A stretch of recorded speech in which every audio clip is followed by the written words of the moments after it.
Ladies and gentlemen, boys and girls, children of all ages, I welcome you to the WWE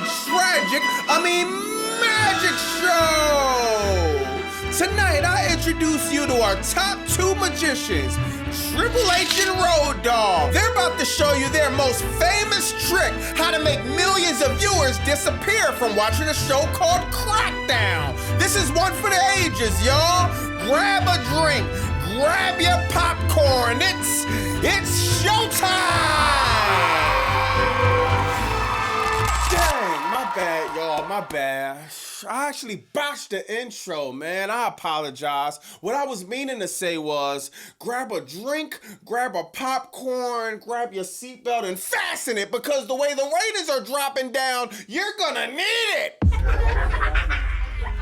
Now, I'm not gonna lie, even though it's only been 2 weeks, Crackdown in 2026 has been better than most of the shows we sat through in 2025. And that alone should tell you how bad last year actually was. But if you ask me, WWE might need to hit the pharmacy store, grab some Allegra, some Zyrotech, maybe even some Claritin. Why you say that, Bobby Monsoon? It seems like WWE creative team is allergic to being consistent.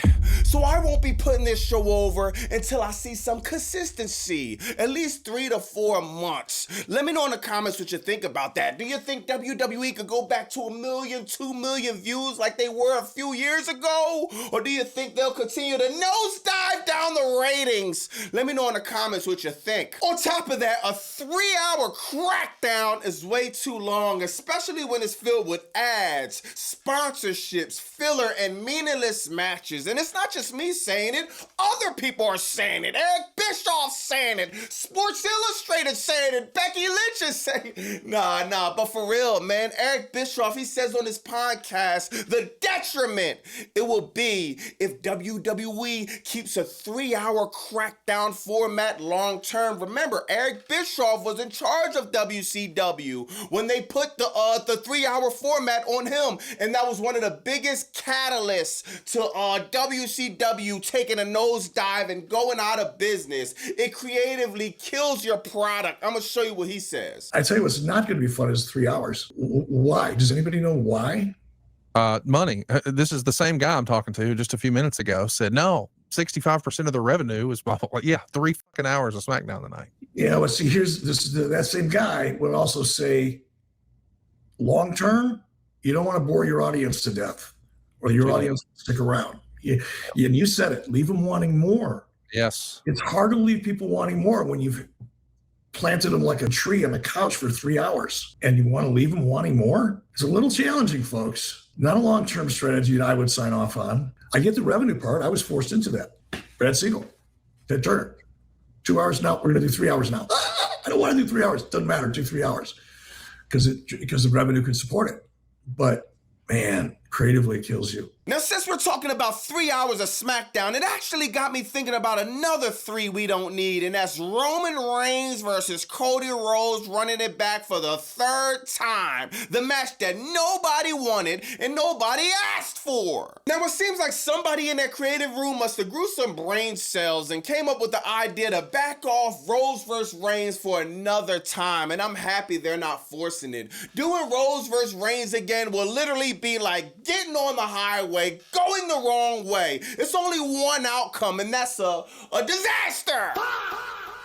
Cody was supposed to finish the story at WrestleMania 40, and he did. The story is finished. There's nowhere else to go with this story right now, especially when you don't got The Rock, the final boss, the bloodline, Paul Heyman. There's nothing else to say. This would have been a bad idea, and I don't even know how this was even in the conversation in the first place. We all remember classics like Home Alone 1 and 2, but none of us remember Home Alone 3 because it sucked. No Macaulay Culkin, none of the actors that was in the first 2 that made the movies feel special. Now, Powerhouse Hobbs became a free agent today, and if you don't know what company he's going to next, I'm guessing you might be neighbors with Dwayne Johnson. He might be living right above you. Oh, what do you mean, Bobby Monsoon? You're living under a rock.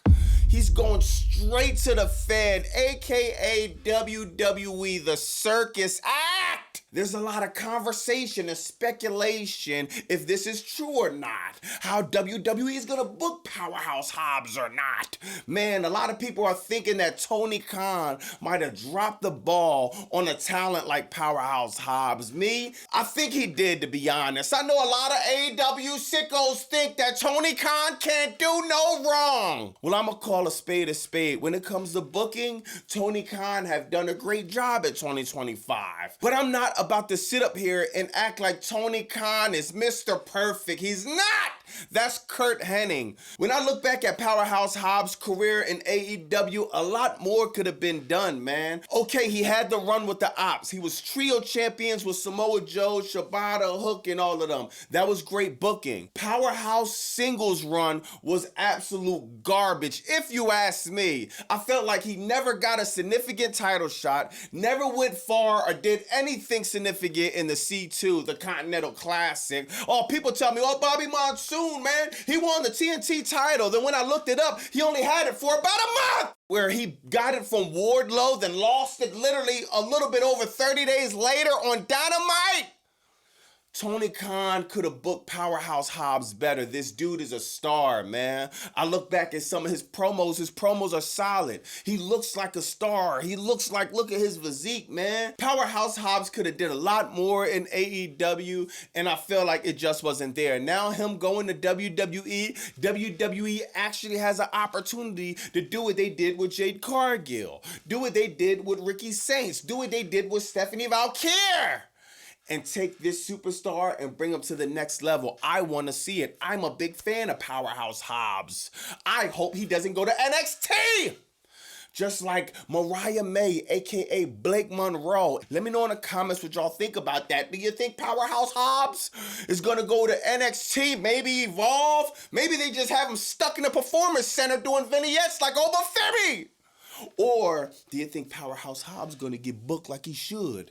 Do you think Powerhouse Hobbs is going to go straight to the main roster, to the championship spotlight? Let me know in the comments what y'all think about that. This ad is brought to you because of the $3 billion of debt t-shirt is here, man. Exclusively on BobbyMonsoon.com. The $3 billion of debt t-shirt, man. I want to thank everyone who purchased the Paul Levesque merchandise. I want to thank everyone watching and supporting the channel. Thank you from the bottom of my heart. The channel is nothing without you, man. BobbyMonsoon.com. $3 billion a debt t-shirt. Now back to the content.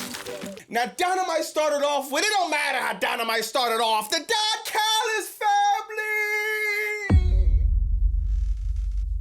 Mark Davis, Jake Doyle winning the #1 contender for the tag team titles, going against FTR. I'm looking forward to this match. This team is legit. Them going against FTR should be a banger match for the titles, even though FTR is probably gonna win. Don Callis family needed this win, and this past week on Collision, man, Kyle Fletcher had to have a conversation with Don Callis. He's asking him, bro, what's up with Okada? But my boy Bobby put the screwdriver in the turnbuckle I was looking for. What's up with that? Don Callis is trying to brush it off. People are speculating that Kyle Fletcher might be leaving the Don Callis family. I've been on his phone every day begging him to stay, man. Kyle Fletcher is one of the top stars in AEW. Forget AEW, in professional wrestling. We need him with the family. We want him to stay. But we'll see how that develops. Are we gonna see Okada versus Kyle Fletcher? What about Okada and Takeshita?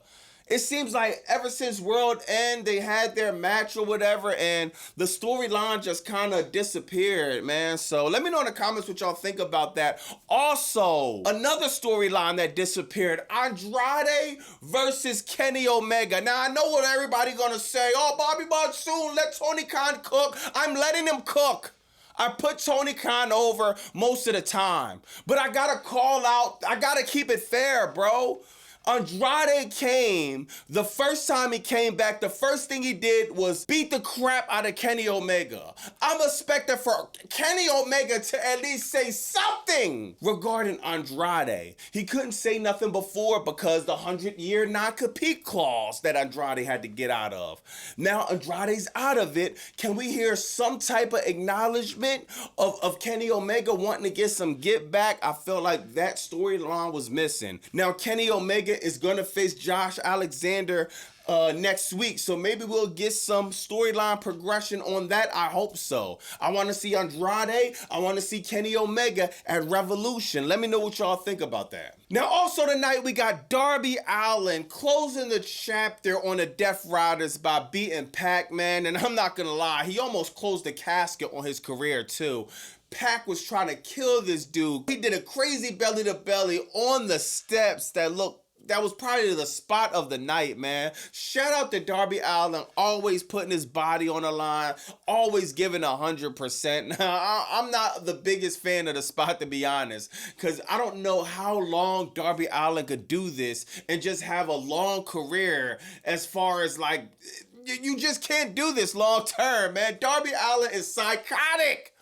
But I'm happy he closed the chapter on the Death Rider storyline. I hope it's over, because I want to see Darby Allin in the championship picture. You can't have a dude week after week, month after month, year after year, put his body on the line and him not even sniffing the AEW World Championships, a guy that climbed Mount Everest and put the AEW flag up there. We need him in the championship picture. I don't know if it's going to be in the Owen tournament. I don't know how he's going to do it, but it needs to be done. Darby Allin needs to have the title on his waist sometime this year. I don't know if they written Pac off today, man, because Darby Allin, he put the chair on Pac's ankle, did the casket drop, then put him in a scorpion deathlock. So, man, it seems like Pac might be written off, but I don't know. We'll see in the next few weeks. Also, you got Hangman Adam Page going over Brian Keith. Everyone knows Brian Keith wasn't gonna go over Hangman Adam Page. You got Swerve Strickland being Hangman Adam Page's best friend. I want to see what's gonna happen with this, man. I'm thinking Swerve Strickland, Hangman Adam Page, they're gonna go for the tag team titles. I would have put them in the fatal four-way for the #1 contender spot, but no, it seems like Hangman Adam Page is about to be in a trios match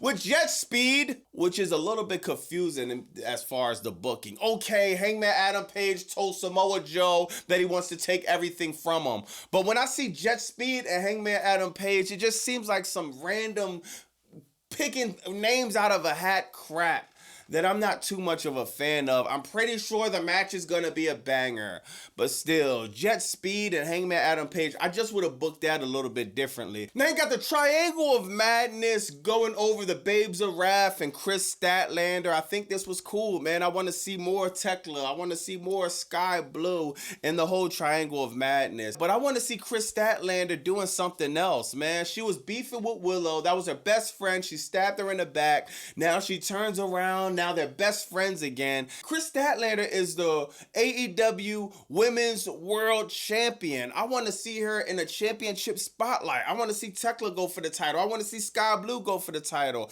I want to see her in some more prominent storylines. So maybe we'll get that going into Revolution. Now for the last match, you got MJF going over Bandito in a match that was predictable as seeing the sun come up in the morning, and we all knew that was gonna happen. Bandito had no chance whatsoever going over MJF. The match was still fire. It was a cool way to end off Dynamite. I was about to get mad because I thought MJF was gonna cut a babyface promo on Bandito when we don't need that. We need heel MJF at all times, bro.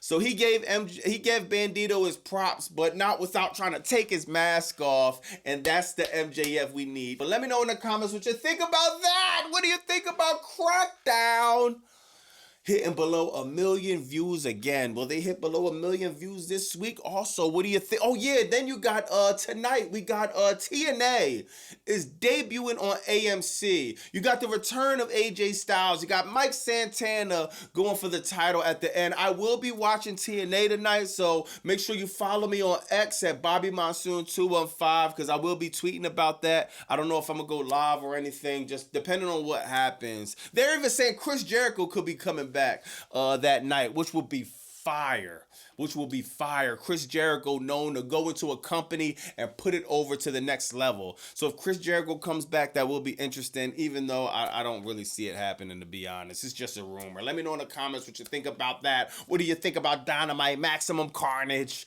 What do you think about Powerhouse Hobbs going to the Fed? Let me know in the comments, man. I'm going to chop it up with y'all, man. It's Bobby Basu, 215. Like, comment, subscribe. Blah!